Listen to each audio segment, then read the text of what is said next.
What would you do if you woke up one day and realized someone had been watching you for weeks, maybe even months, without you knowing?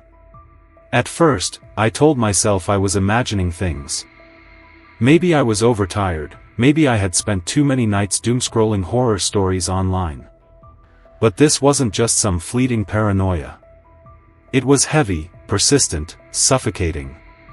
The kind of feeling that made the hair on the back of my neck rise whenever I stepped outside, the kind that turned every shadow into something sinister. It started small. The sound of footsteps stopping just as I turned my head. The flicker of movement behind curtains that always seemed to close just a second too late.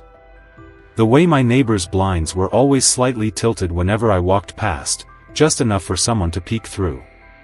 I tried to shake it off.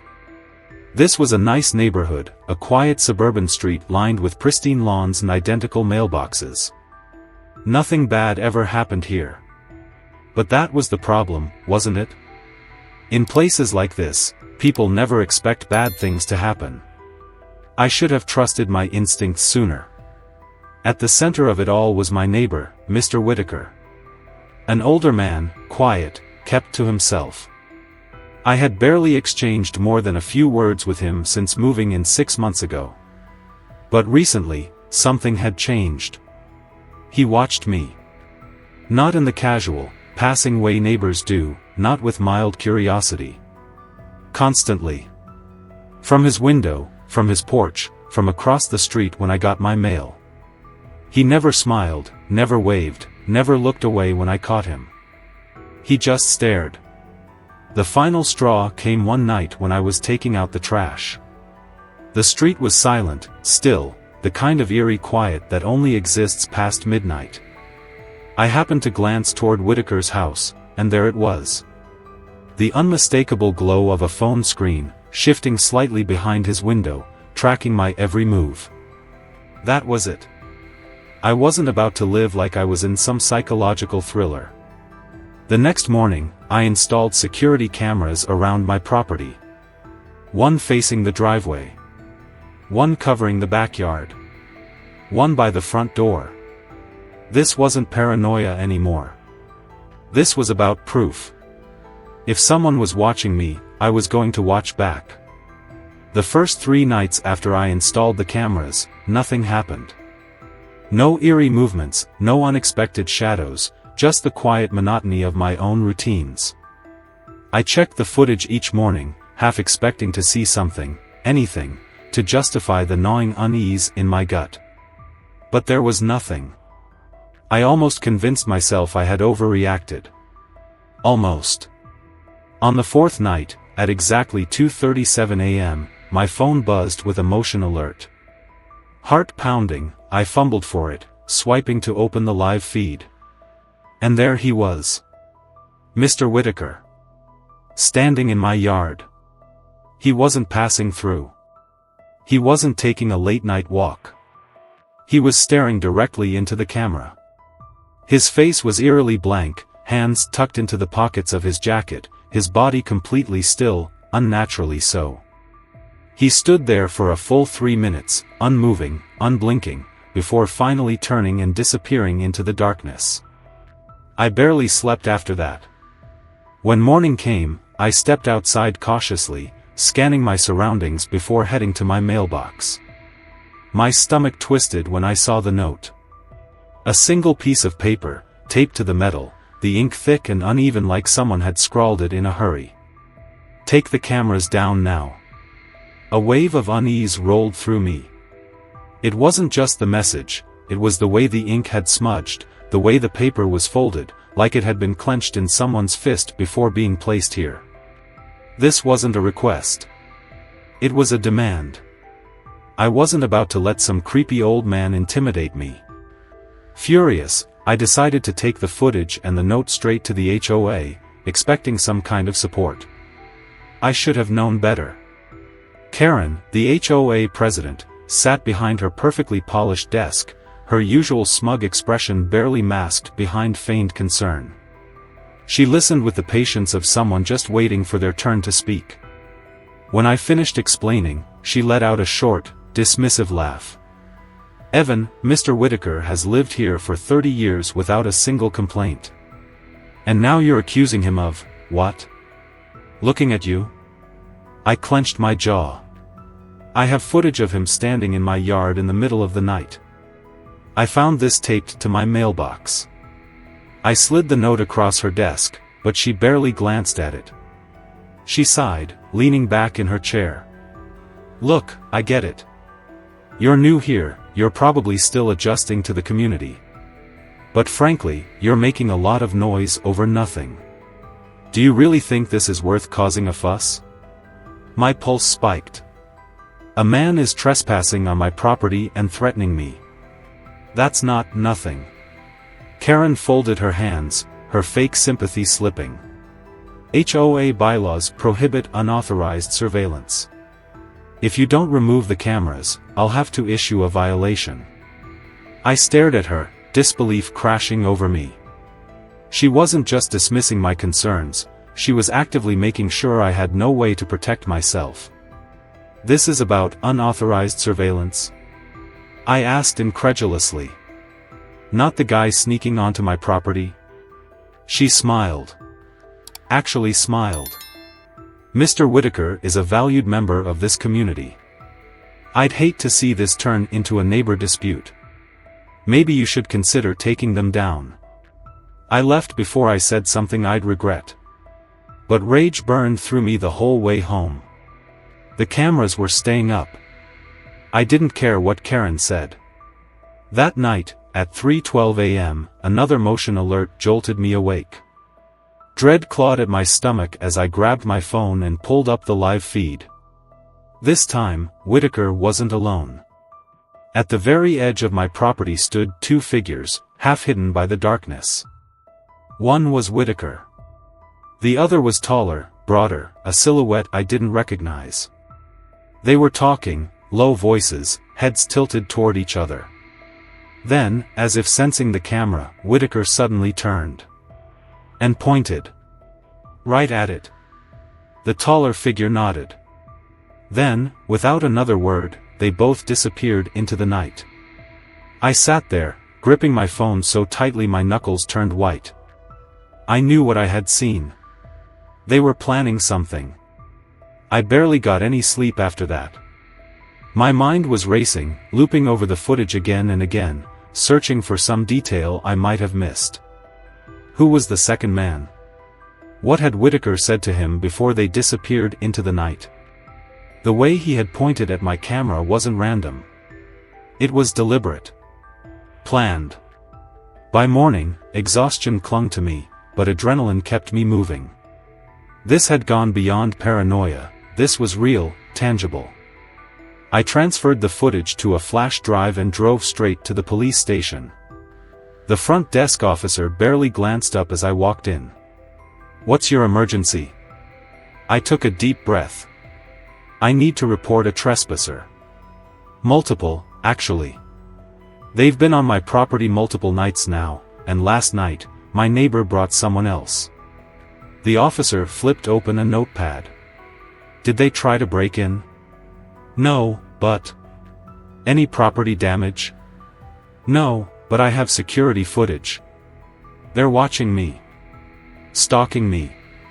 The officer sighed, rubbing his temples. I'll have someone take a look. Take a seat. I sat there, tapping my fingers against my knee, my pulse hammering as doubt crept in. Maybe I was overreacting. Maybe they'd tell me exactly what Karen had. Whitaker was just an old man, minding his business. But then, another officer called me back. Detective Lawson was older, graying hair, tired eyes that had probably seen far worse than what I was bringing to him. He gestured for me to sit, then plugged in the flash drive, watching the footage in silence. When Whitaker appeared on screen, *** standing in my yard, unmoving for 3 minutes, *** Lawson's expression darkened.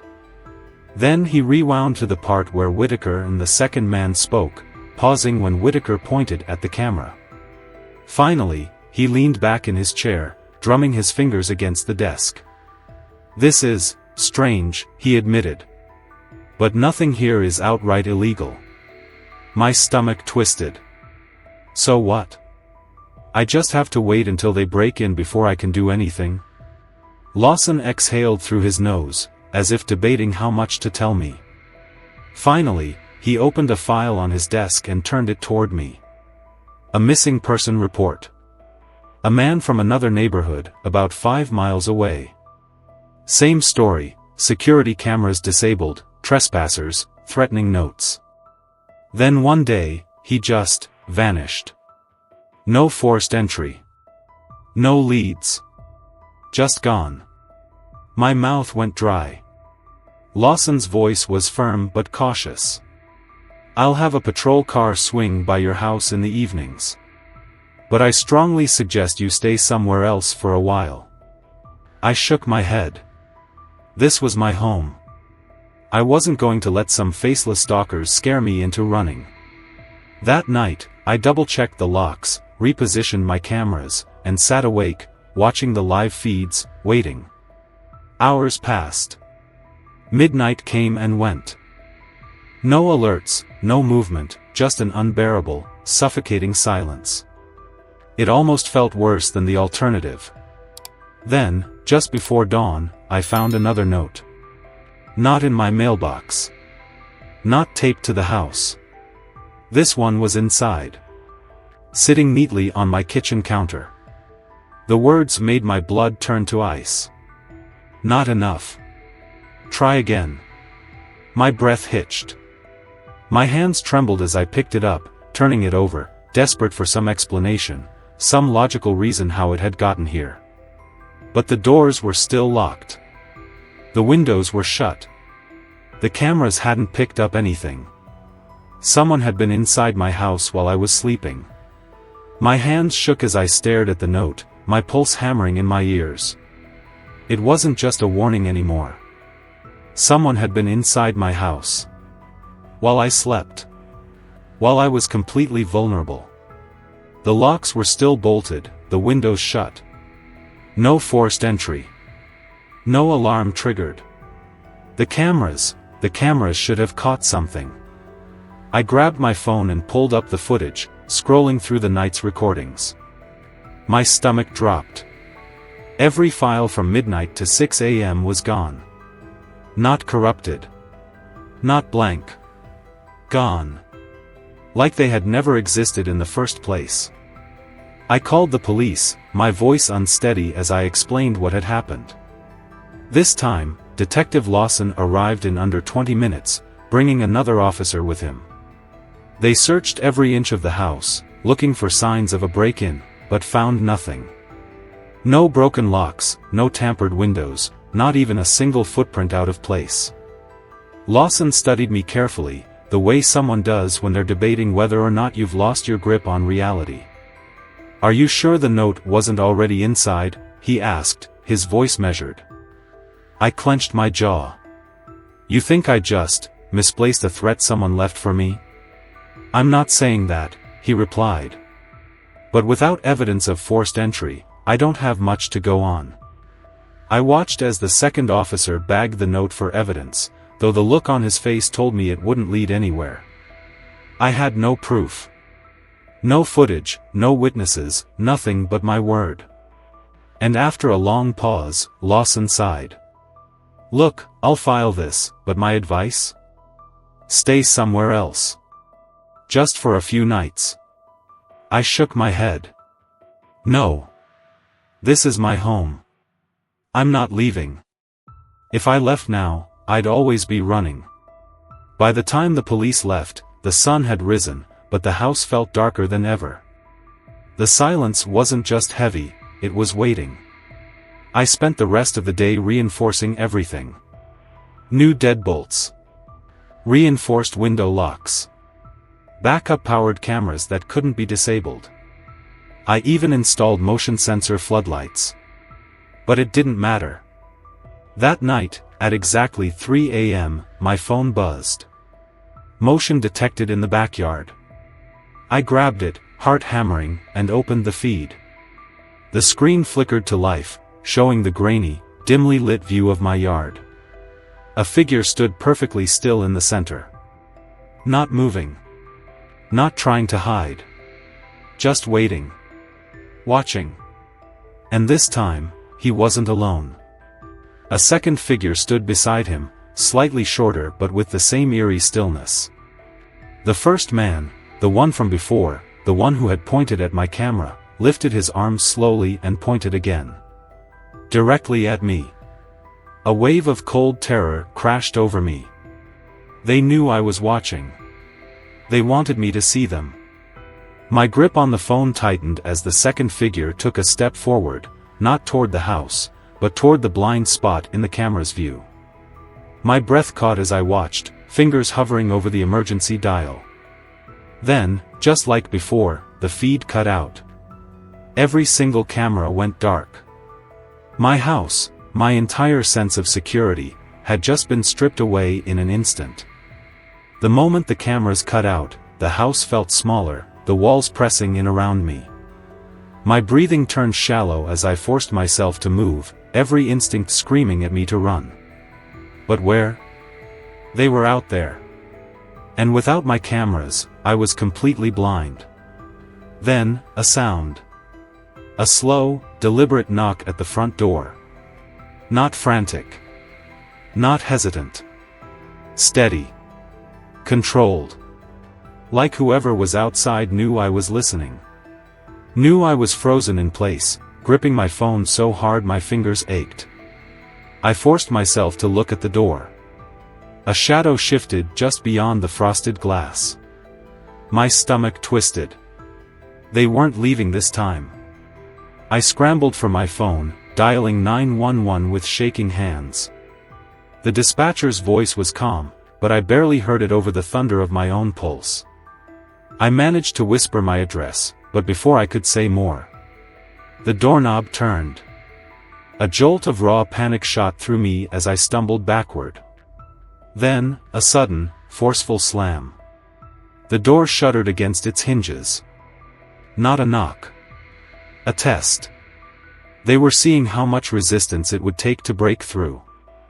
I grabbed the nearest thing I could, a fireplace poker, my grip slick with sweat. My mind raced. The police were coming, but would they get here in time? Then, nothing. The silence stretched, thick and suffocating. I strained to hear footsteps retreating. But there were none. No sounds of movement. No shadows shifting behind the glass. It was as if whoever had been outside had simply vanished. Minutes felt like hours until the flashing red and blue lights finally cut through the darkness. I threw the door open before the officers even knocked. Detective Lawson scanned the yard with his flashlight, his jaw tight. "We searched the perimeter," he said after a long pause. "There's no one here. No footprints. No signs of forced entry." I swallowed hard. They were here. Lawson met my gaze, something unreadable in his expression. Then they were careful. But the worst part wasn't that they had come and gone without a trace. It was that they wanted me to know they could. By the time the police left, the house felt emptier, but the unease only deepened. And the next morning, it all made sense. A note, tucked neatly into my mailbox. "Not enough. Try again." The exact same wording as the note left inside my house. And at the bottom, in smaller letters, HOA records available upon request. A chill crawled up my spine. I rushed to my laptop, digging into the old HOA meeting minutes. And there she was, Karen. Her name was everywhere. She had pushed for Whitaker's privacy rules, blocked security measures, restricted where cameras could be placed. And she hadn't just been protecting Whitaker. There were others. She had helped them. The realization hit me like ice water. She had known all along. She wasn't ignoring my warnings, she was making sure I had no way to fight back. And now, they had made their message clear, I wasn't just being watched. I was being hunted. So tell me, how do you fight back when the person in charge of protecting your neighborhood is the one making sure you can't escape? Have you ever felt powerless against HOA, or Karen, rules? Share your experiences below, let's see who had it worse.